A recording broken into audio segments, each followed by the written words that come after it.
Good evening, ladies and gentlemen. My name is Kate Mosse. I'm a novelist and a playwright and the biographer of CFT, and it's my enormous pleasure to be welcoming you to the first pre-show of the Minerva season for 2018. And it's a great honour to be meeting you, Tina. Hello.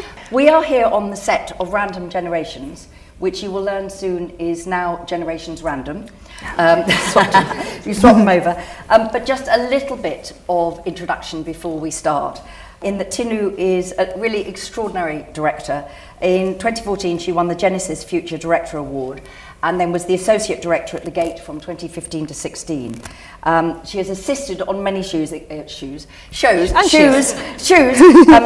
Wonder.Land at the National, which was terrific, Hamlet and All's Well That Ends Well at the RSC, and The Changeling at the Young Vic. And you're also an associate artist at High Tide. And if you don't mind me saying, you're terribly young to have done all of that already. So we are very, very, and welcome to Chichester. I know this is your first time Yes, here. it is my first. For people who don't know any of Debbie Tucker-Green's work, before we talk about these plays, could you just say a little bit about her and why she's so important as a new young voice as well? Yeah. Debbie started out as a stage manager, which I think is really quite a useful fact when you look at her work, that she's got this level of precision and a sort of particularity to the way that she phrases her words and how she places everything really specifically, that I think it's a sort of level of organisation that you don't normally see in an artist, and it can only occur to me that that's the kind of person who knows how to run a stage, you know. She's a poet as well as a playwright, and often her work I find doesn't always, sometimes it feels like a play, but sometimes it feels like a piece more, if you can make that distinction, or like a sort of living poem sometimes she writes.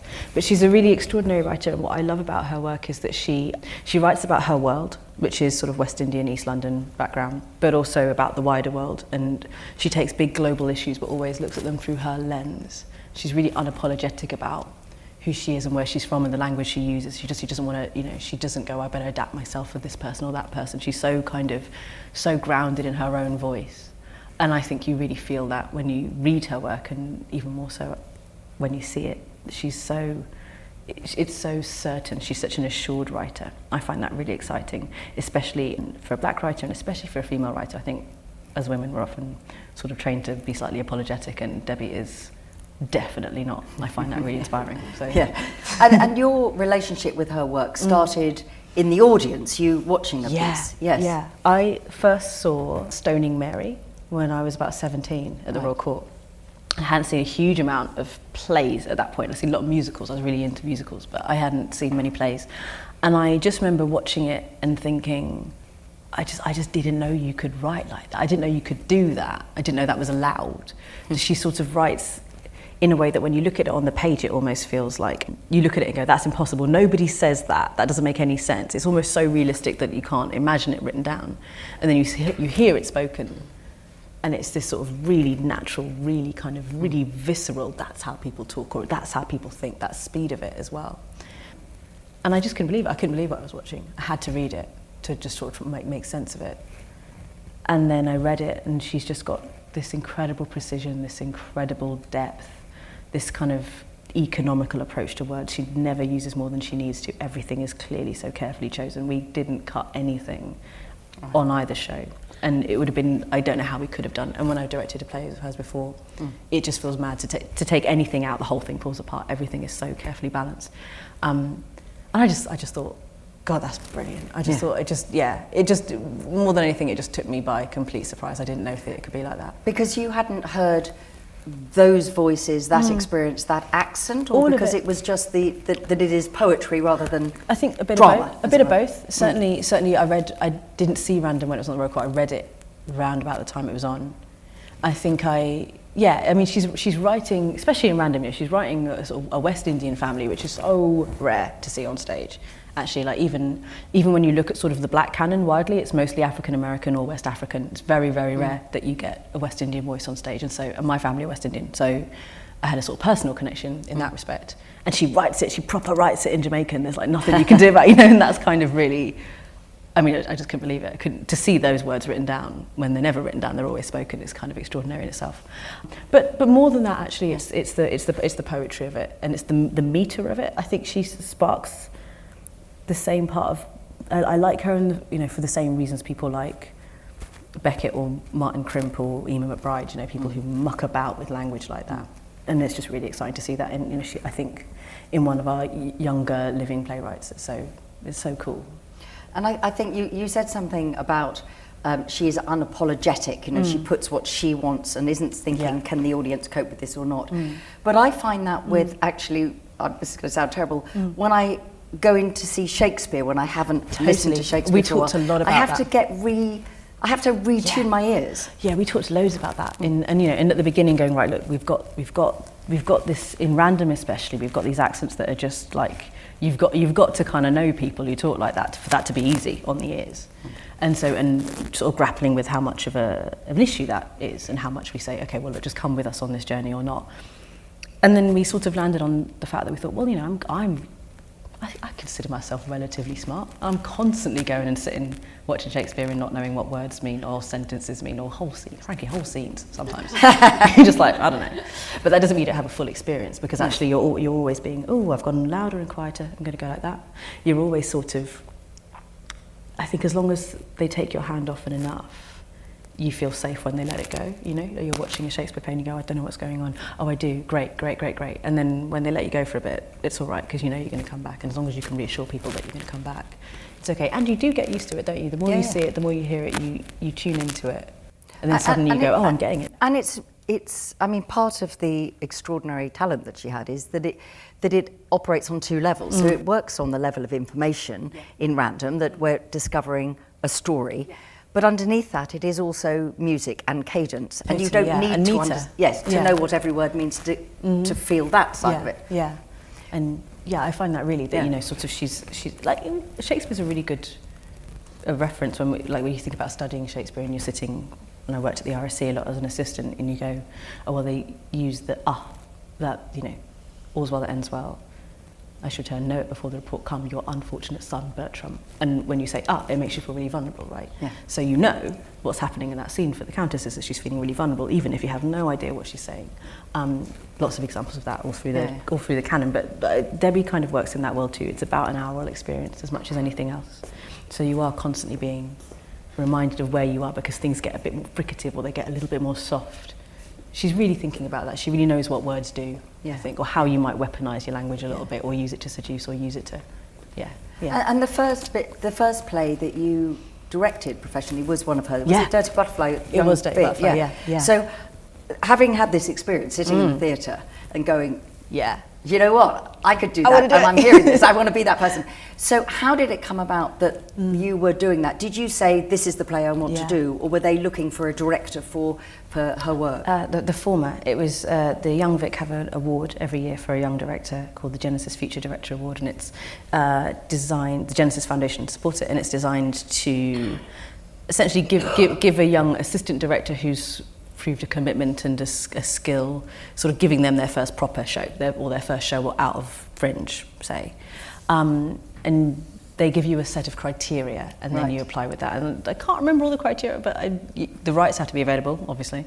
And I think it's no more than 3 actors. I think that was the big one. So then a lot of the shows that you, as a young director, there's all these shows that you want to do that you can't do until you're a grown-up, because no one ever lets you have more than 4 actors. These are the come and work at the National, hundreds of people on the stage. Constant people. They've got this sort of stack of plays that are just going to have to wait until people trust me with more than 10 actors. So we'll know how well you're doing, will we? The number of people. Yeah. When you see me doing like a Eugene O'Neill, then you know I've made it. She's made it. Absolutely. But I looked through all the plays that I had that had 3 actors in it, and I went, oh God, no, I could do Dirty Butterfly, and got kind of stuck into reading it again. It's so hard. I think it's harder than these ones in terms of there's a lot of decisions you have to make as a director. There's very little on the page. She's not a big fan of stage directions, is Debbie, so you're sort of just working it out all the time. But that plays another joyous topic. That play is about domestic violence. So it took a lot of research and a lot of sensitivity and a lot of being really careful about how you depict trauma without making it gratuitous or fetishizing it. Really hard, which is always a challenge with Debbie's plays, but I think especially with Dirty Butterfly, because the language is a lot more explicit, a lot more visceral, where there's a lot more implicit in these 2 plays. It was really, it was great. It's my first professional show, so it's amazing. Yeah, it was exciting. And so here we are on this wonderful set. Yeah, and this is now Generations set, and Random it's swapped over, which is obviously sending the kitchens completely mad. Yeah, totally. Like, we've only got. But I can honestly say, having seen pretty much everything in here, it's one of the most moving experiences I've ever had in the Minerva. Oh, and on the night I was in, you could have heard a pin drop. As everybody attuned and started to realise that we were watching something that was, as you said, a piece almost. It was a generations. Yes, and I would say Random as well, but except we understand, monologue is a monologue. Yeah, it's slightly more formally traditional. So just in terms of your working process and also having a live writer to talk to as opposed to, many dead playwrights, obviously. Obviously more dead playwrights than I suspect. So when you decided you were going to do this and you were going to come down here, they're not normally paired together particularly, are they? No. So can you just explain a little bit about why you felt a double bill would work and then how you chose these two to knit? Well, I can't answer that because I didn't choose them. But I can talk about why. You know a man who did. I know a man who did, and I can talk a little bit about how. Daniel knows Debbie anyway, and they've worked together. I think when Daniel was acting, and maybe during that time Debbie was a stage manager, not a writer actually. And it was Daniel's thought that Debbie Tucker-Green would be a really kind of exciting to introduce Debbie Tucker-Green to the Chichester audience would be a really exciting pairing and maybe quite an unusual one. And so they were looking for a director to do the two shows. And because I'd done Dirty Butterfly, Debbie said, well, there's this girl. There's this girl in London, she's all right. Yeah. And she could probably do it. And actually when it first got discussed, I was just going to direct Random. So the first phone call I got was, can you come and direct Random at Chichester Festival Theatre? And actually I said, no, I can't, I'm being assistant director at the National. And then they said, don't be silly. And I said, yeah, fair enough, and dropped out of that. Which is, and Joe, who I was assisting at the National, was like, get out of my show, for goodness sake, go, do it. But I was just going to do Random originally. The two plays, what they have in common is that they're about love and loss, I think. They're about family, they're about love and loss. And they're about, without spoiling anything for people, I don't know how many people have seen it. How many people have actually seen it already? Right, about and half. Who is going in later? Do you want me to do my normal joke about who hasn't got a ticket? No, nobody wants me to do that. So yes, let's not spoil. I won't spoil anything. Yes. Yeah, but I think it's about loss that becomes apparent quite, relatively quickly. Loss and tragic loss. It's about, and that's not necessarily death and life, but just sort of the taking away of things that feels unfair. I think they're both about a kind of an unjust outcome for families. Every family experiences sadnesses, but these are not fair. You look at that and go, that's just not fair, and sort of angry making in that way. But they have that in common. They're tiny little plays. I mean, Debbie writes little plays really. Random's 58 minutes, I think we run out now, and Generations runs at about 25. So they're little, sort of short, sharp shocks of plays, and so they go together quite well in that respect. And there's something quite useful about the way that. Now they go this way around, it's maybe even more apparent that you have a play that deals with South Africa, but kind of the whole world. It's sort of a big global piece. The characters don't have names. They're called mother, father, grandfather. They're sort of archetypal more than they are kind of specific, although of course the performances have to be specific. And we're dealing with big questions, and the form is really unusual, although the content isn't. It's sort of repeating a cycle over and over again. And it feels big, even though it lasts about 25 minutes, whereas Random is this sort of incredibly specific, really kind of, it's one actor. Everything she talks about, the detail is suddenly kind of huge. She sort of spends whilst talking about the hairs on people's heads or a fleck of dirt on the carpet. Everything's under a magnifying glass. And putting them together like that means you get a sort of global sense of loss. And then you get the macro loss and then micro loss. And I hope that makes for an interesting evening. Yeah. I think especially now that this way around. Yes, and the sense of a very, very, very fixed community, a certain sort of community in London, even though there's only one actor on the stage doing that. Yeah. And then actually just the a larger number, but still small number of people in Generations. Yeah. It feels like... Plus the choir, though. And plus the choir. I'm going to come on to the choir in a moment. One of the things it seemed to me that it was so clever in Generations was the idea that the same words, when spoken at the beginning, are joyous, and as they repeat and go through, they are wrecked through with grief. Yeah. And they're the same words. So that masterclass in how you lose language. So with the actors, did you let them define how their voices would crack and break as the story went on, or did you say, I want you to sound like this now and this now and this now? Probably a bit of both, but I think what I should say also is that Debbie kind of doesn't, there's not a huge amount of room for manoeuvre, because if you look at the text, it's, well, I mean, of course there's emotional room for manoeuvre, but rhythmically the text is really set out. She's got a system of dashes and dots and slashes, and they all mean different things, and you've got to stick to them. If it's a dash, the person has to come in immediately. If it's a dot, it's a full stop and a beat. If it's a slash halfway through the line, the next person has to come in by that slash and overlap that line. So those of you who've seen it or will see it will notice that they talk over each other a lot. Wow. And those are cues, those beats are exactly where they need to be. Someone starts saying, I taught you to, and before they say cook, the next person has to say, I can. You know, we have to do that and drill that quite, and it's hard. It's a hard learn. It's a much harder learn than it should be, considering it's the same lines over and over again. But I mean, that's the musicality of it in a way, because that's like a score. And it does feel scored. And actually, that's when I was doing Dirty Butterfly that we talked about that a lot, that you can sort of score it. And I can read music, so I did lots of scoring. But I think, we talked a lot in rehearsals about what each scene means and what the loss means. I'm trying not to spoil it. But no, I don't. It's very hard to actually talk about it for those of you who haven't seen it, because part of the absolute wonder of watching it is seeing it unravel in front of you, and you can't say anything about it because then it won't be a surprise to you. We can, however, talk about the choir.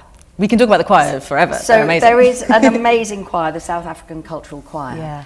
And it's about texture, it's about light, it's obviously about the music, about the note, the type of voice. Yeah. Now, I know that actually when you're not directing, you also teach choirs. That's my side hustle, Is the choir part of Generations on the page from Debbie herself? Yeah. And how did you go about finding your choir, or is this a choir that you normally work with? It's not a choir I normally work with. Lennox, who's the MD, Jeremy, the producer, and I were talking about what we needed. And when they originally did the production of Generations at the Young Vic, they recruited lots of South African singers, so they didn't know each other. Right. They just all kind of came together, and some of them were professional singers, and some of them were just South African people living in London who happened to be able to sing. Because we knew that we couldn't have the choir with us the whole time, it felt important. When they did it at the Young Vic, they had the choir there every day of rehearsals. Right. And we knew that we wouldn't be able to do that because a choir is expensive. So Jeremy suggested we find a pre-existing choir, group of people who already know each other, and found the South African Cultural Choir. And then I met up with Lennox just to sort of talk through what we needed. And I said, look, budget-wise, we can have 8. He said, well, there's normally 16 of us, but I'm sure half of us will do it. And he said, right, well, I'll work out how many sopranos, how many altos, tenors, basses that we need. And then we just had mostly that conversation with Lennox was just about kind of what I felt the play ought to feel like, how explicit the emotion needed to be. It was singing in a few different languages, and the languages largely not spoken by the audience. And so did we want to make it explicit in the music that these are sad songs? Do we want to use the music as a sort of conduit to the action, or do we want to use them as a counter to kind of jar the action or enhance it? So are they a Greek chorus? Are they in or out? And then there's a huge question on what are the choir in the show. And for me, oh God, no, I can't tell you. No. I was just about to say it. No, but you must come to the post show. Then I'll say everything. Yeah, no, I can't really say what they are. Oh, I'm so sorry. That probably sounds incredibly vague. I promise you, I know what they are, and I'll tell you after the show. But I mean, they are, in a quiet way, bizarrely, utterly dominant. Yeah. But they don't in any way suffocate. No, the acting. But they should. Yeah, they should. I mean, one thing that we wanted to make feel quite clear is that the choir is sort of inevitable. That whatever happens on stage, they're going to do what's going to happen in the play is going to happen, and there's nothing anyone can do about it. And the choir is sort of symbolic of that. That's sort of the idea to some extent, that they control what happens on stage, and they people might want to stop and sit and cry, but the choir won't let them do it. They just push them into the next scene. Yeah. And there's the wonderful moment when it's over and everybody's applauded, and then the choir is still there, and then nobody leaves the auditorium. Yes, you'll see anyone who sees the choir now. They do still sing. The choir sing the South African national anthem at the end of the show. They now don't sing it in the theatre; they sing it elsewhere. So you'll encounter them. You'll encounter them. Well, because we ended up in a weird thing where, because the choir is so kind of compelling, going to sing the anthem as a sort of play out, so people would just leave and be listening to it as they go. But because the choir is so compelling, everyone just stayed. So we were sort of like people like half out of their seats, and we're sort of a slight hostage situation where like nobody wanted to leave. If you did want to leave, you couldn't because everyone was blocking the doorway. So now they sing elsewhere. But you'll see they pop up. And one other thing which I don't think spoils anything, but I thought one thing about it when I was watching it, and then when I was reflecting on it the next day and the day after that, I wasn't sure. There are names that appear, and they're spoken, sung out, and it's a wonderful fluidity about the play that things are not explained. It's up to us to decide what we think. Classic Debbie. Classic, but wonderful actually. It's great to have that sort of partnership in a way as an audience member. Are those names that are written in the text, or a choice that is made by the actors or the choir or individuals? I wondered if they were personal things or they were part of the text. No, the longest list of names has got names of people that we knew and that people of the choir that sang at the Young Vic knew. Right. The full list is 57 names. But the list of names that come up here are the names that the choir chose from that list. Right. So sometimes that's names of people they already knew, and sometimes it's just names of people, common names. And we wanted to have a mix between English names and South African names as well. Partly because we thought if we just have South African names and you don't speak Northside, you won't necessarily know that they're names, and then you'll be a bit lost. So we had to have George and Olive and people that you could recognise as names. And is that the sense of the universality of grief and loss? So whatever language we speak or whatever languages we've heard, these stories are human stories, and in a way it doesn't matter. I think it's sort of both. I think it's sort of, on the one hand, I think those names are specific, and I think everyone there, even if they have an English name, is South African. Right. But I think loss is one thing that I think, well, there's a few things, but loss is one of the big ones, isn't it? It just exists in every culture. It just guts you in every culture. And so to be able to have this wall of names of people who've been taken from people too soon, a sort of memorial wall, is, I suppose, just to kind of remind us of that, and that's why it spans all the way across like that, rather than just one list, that it should take over the whole space for a little bit. I don't know if I quite answered your question. No, you did, but I mean, it's absolutely beautiful, and it's very chilling in a way. I mean, sad and chilling. With Random, it is an extraordinary ask for a solo actor. I mean, really, that it's really extraordinary. When you are casting for a monologue that is a whole story, and there are going to be more than one voice in there, do you have a sense of how you want it to be played, or do you actually let the actor say, look, choose me, I can do this? So how strong was your vision of this when you were auditioning? I knew I wanted an actor who was funny, and I knew that I wanted an actor, ideally wanted an actor who was from a West Indian background as well, just because it's a hard accent, and the accent's not so hard, but the rhythm is, and it's one that I think you just have to have been around people with that accent to really get it. So that was important. And I also wanted, I mean, to be honest, on a monologue, you just want to know that you're not going to fight that person. Like, you just have to know that you and that person, like, you reckon you could get on with them really well. Because, like, I mean, Petra's amazing, and she's just, and also just a really wonderful person to work with. And if she hadn't been, oh my God. I don't know if Petra's in. Is she in? Yes. Where are you? Hello, Petra, I can't see you. But I'm sure she's here somewhere. She's amazing performance. But you're also just looking to make sure, like, is this someone I reckon I could get on with and could collaborate with? Because, like, my God, if we hadn't got on, it would have been just... And how... I can't imagine it. In terms of the different voices that she makes utterly distinct, and actually therefore slipping in to stronger accents and more London accents and all of these sorts of things, which is so extraordinary. But she's on her own, and it's nearly an hour.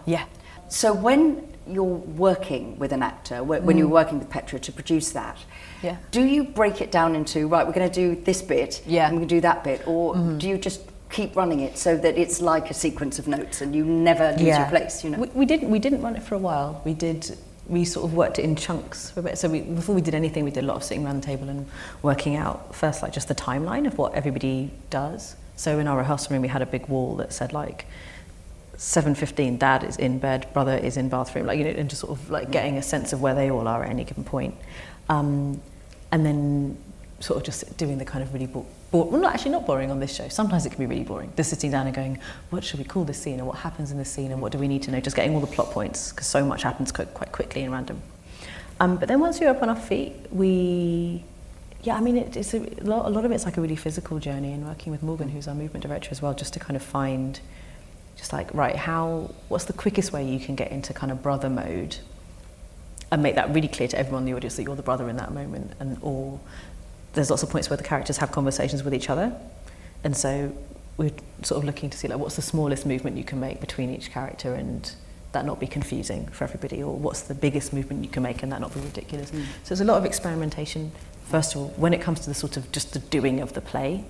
I don't think we ran it all the way through until maybe the sort of penultimate week in the rehearsal room, but then we ran it every day after that. So we'd run it every day for a week by the time we got into the dress rehearsal. So it's an astonishing performance. Yeah, and, she's pretty good. But it's also because it would be so easy to sort of exaggerate brother and dad, and in order to make that clarity, but the difference between them, and it was just so subtle. So, and I trust you, if you haven't seen it, you will never look at a phone charger again in the same way. It's just heartbreaking. And so that is my tip to you. One last thing before we take a few questions from the audience. You mentioned right at the beginning that Debbie herself is, this is my voice, this is my accent. We are not normally heard on stages.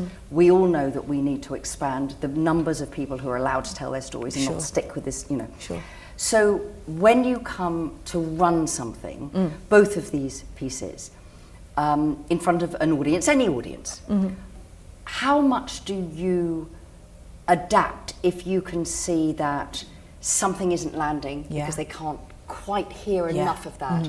Or how much do you think, well, actually, we will, the audience needs to attune and it's their responsibility. It's I think that's really the question I would, I'd ask any director, but I think you mentioned about Debbie being very clear that there was to be no compromise on that. So totally. And it's something that, like, previews have been a little bit of a testing ground for that, and kind of going, right, on the one hand, well, it's a few things. I mean, the accent is softer than it was when we started in previews, just because we thought, we're going to lose people here actually if we're not careful. Just because we're not in London, the audience is just by definition. Not used to London accents, never mind Jamaican accent. I mean, right, and also just by definition of being in somewhere like Chichester, when you're not also going to have that many people in the audience who can kind of provide, like, the conduit of going, don't worry guys, I know this is funny, come with me. Do you know what I mean? So you're sort of just you want to meet the audience in a way that isn't alienating. You want to challenge. I think there's a really fine line between challenging your audience and alienating them. And so the accent is a little bit softer than it was at the beginning of the previews. But equally, I think, the mum is often written phonetically, so actually there's actually not a huge amount that you could do sometimes. And patois is a dialect in itself, and there are words that if you don't know favour means look like, you're not going to get it. No matter how we play it, say in an English accent, it's not going to mean that you're going to get that. So you do have to kind of concede that a little bit, I think. Or we had to concede that. But I hope that we sort of just wanted to make sure that the story is really clear, so that plot points, we keep coming back to moments where we go, okay, even if you don't quite know what that sentence meant, don't worry, you'll get this next bit. The characters repeat themselves quite often as well, so that put our mind at rest a little bit. But then also, after the sort of racking our brains and going, how can we make sure that everybody will understand it, you do also have to say, well, look, this is how they talk, right? And if we're going to tell this story, if we're going to do a Debbie Tucker Green play in Chichester, right, this is how they talk. We've just got to do it. Funnily enough, I write novels, and I get this when people say to me, why do you put French in there? I go, well, they're because they're set in France, and the whole point is that those people are different from these people, and so they need to have a different. Right. So it's that. It's like, when does it become texture, and when does it get in the way of the story? And the night I was in. As I said, in both of them you could have heard a pin drop, because as the story goes on, you just are so, well, it's devastating really, in a brilliant way, obviously. I'm not putting anybody off, it is absolutely wonderful. We've got time for a couple of questions, so I shall do that. Right, Elspeth up there, lovely. Thank you, perfect, that's the 4 we need. Good. I'm really looking forward to coming in tomorrow and seeing both the shows, but I've heard amazing reviews. I wondered what the main differences are for you, working between quite a big group in Generations with the choir as well, and then having Petra alone. Like, what are the biggest differences between the rehearsal rooms? Yeah, I think Lovely, thank you. At first it was really hard actually, because it took us a little while for me to get into the right rhythm and work out how best to structure the days. I think we started a week on random, just me and Petra, and then Generations joined the following week. For a while we were doing half days. We'd do random in the morning and then Generations in the afternoon, or vice versa. And actually it was too much. It was too much for my brain. I couldn't do it because I did find that I just kind of had to be a different director in both spaces, and it's quite hard to keep taking off those hats, because so much of when you're directing a piece with more than one person in, which is what you're normally doing, you're kind of navigating their relationships with each other, and you're kind of facilitating that as much as anything else. Whereas if it's just you and the actor, it's just you and the actor and the text, and you're just facilitating a relationship with the text at all times. And that requires a different part of your brain, I think.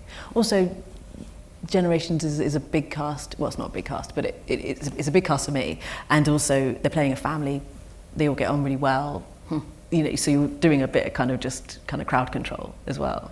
You don't have to crowd control one, and you don't have to crowd control one person. So actually, like, I found, once we were doing full days on one and full days on the other, it meant I could wake up in the morning and kind of be like, all right, I'm going to be the Generations director today, and all the things that come with that, warm my voice up a little bit more. And then for Petra, it's a slightly different thing again. And you move at different paces. I worked shorter days on random than on Generations, just because it's really hard to work one person for 8 hours on their own. Like, that's a lot. So just like slightly shorter days, and also slightly shorter days or longer breaks, and you can kind of just, if it's one person, you can kind of, and also I could say to Petra, what do you want to look at today? Which you would never say to a big group of people, because you've sort of got to be the decider all Herding the time. cats. And you've got to be the decider, because you've got to do that. But actually, when it's just you and one person, which I'd not done before, you can kind of lead that process a little bit more and say, what do you need? And try and get there, which is really nice. I really enjoyed doing that. Yeah. I saw the performance last night, which I thought was absolutely stunning, and friends of mine who'd been before, and I echo what Kate said, that it's probably one of the most exciting things I've seen. Oh, I'm really glad. I was lucky enough to see the reverse. So I was lucky enough to see Generations first and then Random last night, which I gather was the first time you did it. Yeah, that was the test. I'd be fascinated to know what made you change it, and just to say that I think that was a brilliant way round. Oh, lovely. Hooray! Thank you. So I had wanted to do them Generations and Random this way around, the way that you saw it. Yep. Quite early on, actually, when I first came on board, and Alex, the designer who designed the set, felt quite similarly. But the first thing that happened is actually just we said to Chichester, can we swap them round? And at that point, Chichester said, quite rightly, they were just like, well, no, because we've already done the marketing and it's called They printed the Generations. programme. Which is fair enough. It was completely, we were like, yeah, fair enough, that makes sense. But we sort of said, we kind of thought, well, maybe we'll keep the door open and see maybe what happens. And we sort of forgot about it, actually, and then we were just doing random, every day we just do random, we'll go first, and then Generations go afterwards, and that's fine. And there was an argument for that, which is that the argument for random going first, apart from it being in the brochure, is that random doesn't really let you breathe, it doesn't really let you cry.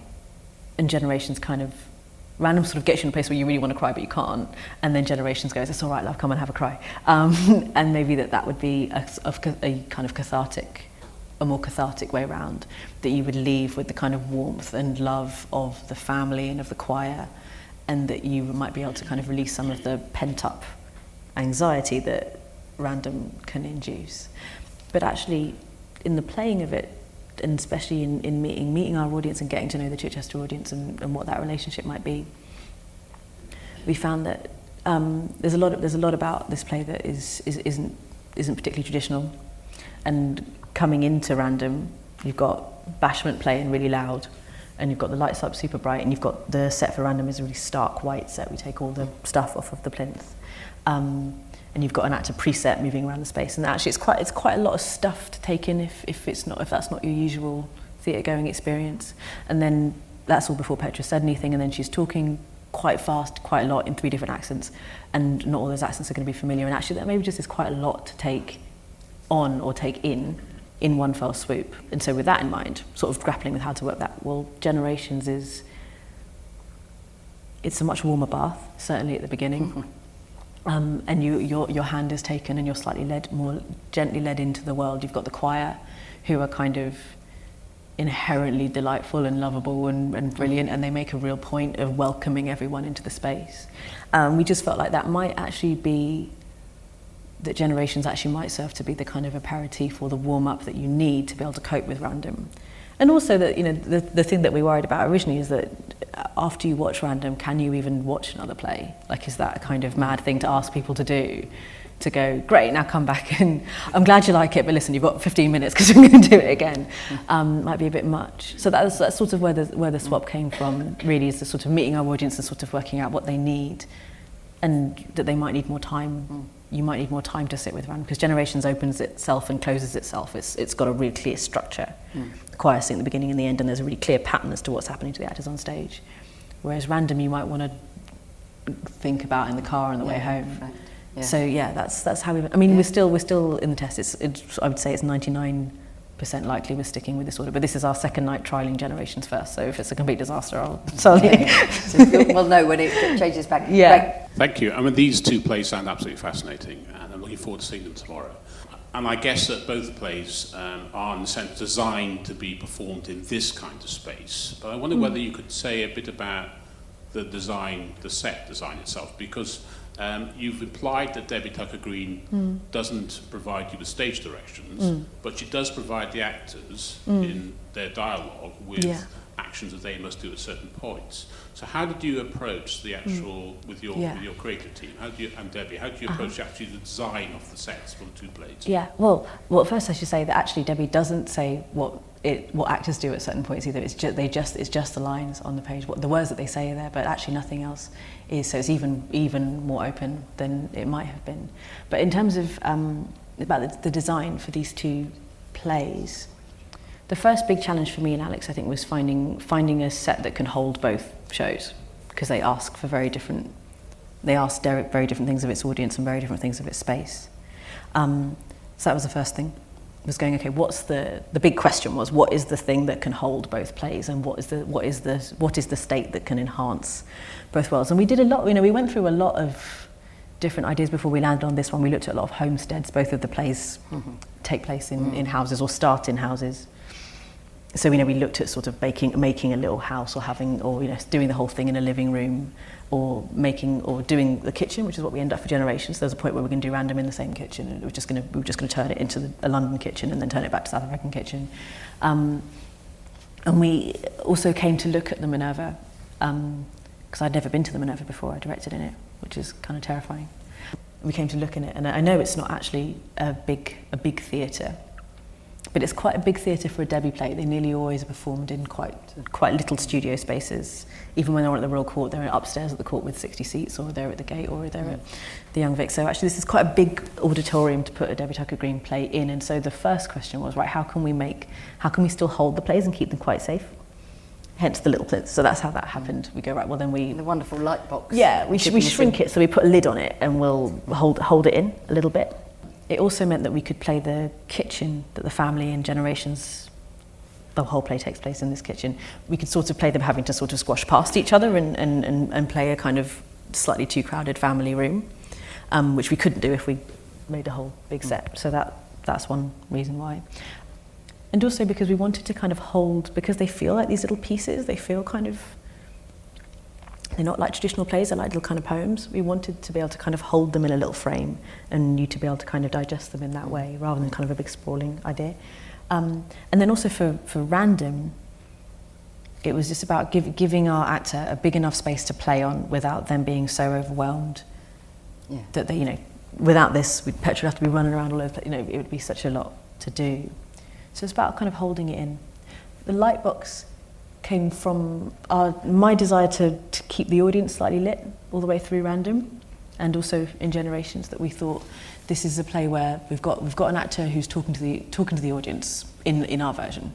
Actually, at the Royal Court, Nadine, who played the part, just stood completely still and did it all really subtly. But I wanted it to be a kind of forum piece where she talked to everybody, and therefore she had to be able to see everybody. And a word that Alex used a lot in the design process was exhibitional, that we'd make a sort of exhibition piece, that she'd be able to hold the audience accountable, and they'd be able to hold her and each other accountable as well. And so the light box became quite a useful tool for that, rather than having the traditional theatre lights, although we do use them a bit in Generations, that actually we could play everything out on something that felt a little bit more exposing and a little bit more raw. And the plays are so rich that any time we tried to put too much on stage, especially in Random, it just doesn't work. And we had a load of props in rehearsals that never got used, because actually the text speaks for itself so clearly. So yeah, that's, yeah. And in green, because it looks warm when you want it to look warm, and cold when you want it to look cold. That's why.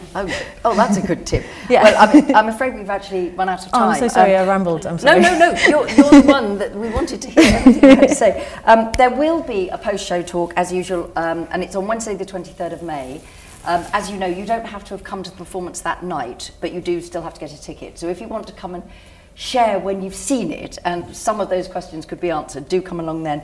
There's also something called The Art of Trouble on Saturday the 26th of May. That's at 11 in the morning. And it's a screening of work inspired by themes from Random Generation. And they are a mixture of visual poems, I suppose, the culmination of a project which is produced by local young people, as the programme says, with trouble on their mind. So do come along and support that, because I think that will be a wonderful thing to see, and it is a wonderful moment when new artwork is inspired by existing artwork, and that's right back to where you first sat in the theatre and you watched a play by Debbie Tucker-Green, and now here you are opening your first play in Chichester. We wish you every piece of luck for press night tomorrow. Well, thank you. But for now, ladies and gentlemen, Tinuke Craig.